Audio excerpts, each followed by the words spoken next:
Amy was about to head out when she discovered the front door of her house was completely sealed by an impenetrable dark barrier.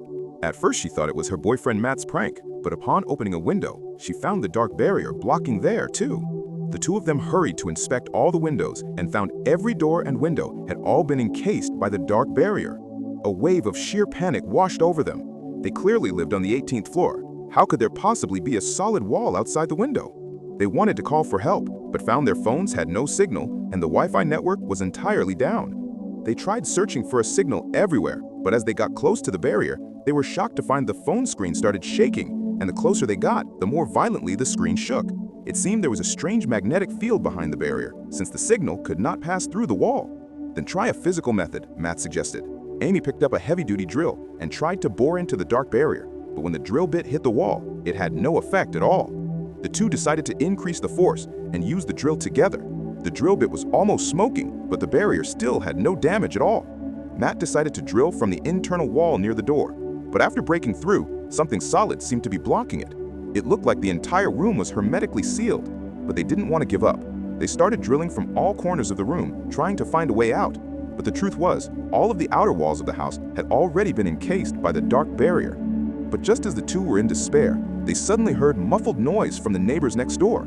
They quickly drilled toward the neighbor's wall, and to their surprise, that wall could actually be opened. They quickly shouted for help inside, and the neighbors really heard their voices. It turned out they had run into the same situation as Matt and Amy. All the exits were blocked by the dark barrier. There was no way to escape. Even though they found companions, the problem was still not solved. And when Matt checked the faucet, he found the water supply was cut off too. It wouldn't be long before they would all die of thirst here.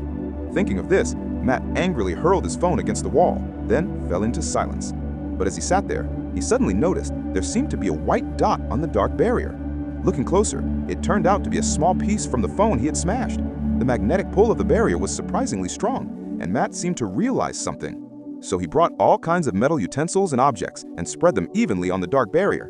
After some trial and error, they found 4 spots on the barrier that could attract more objects. So Amy decisively started working. She placed all the pieces right on those 4 spots. But soon after, the little objects that had been still began to shake. The next second, a powerful surge. Although they survived, Matt was injured. Luckily, after treatment, his injuries were not serious. Even though they discovered some properties of the dark barrier, it still didn't help them break it. They decided to use everyone's wisdom, so they broke through the wall and called the neighbors over. At this point, the woman next door remembered. The base of the building was connected to an emergency shelter, and the emergency shelter led to the subway, which meant as long as they dug downward, they could escape from the bottom and leave the strange dark barrier. So everyone immediately went to work. They grabbed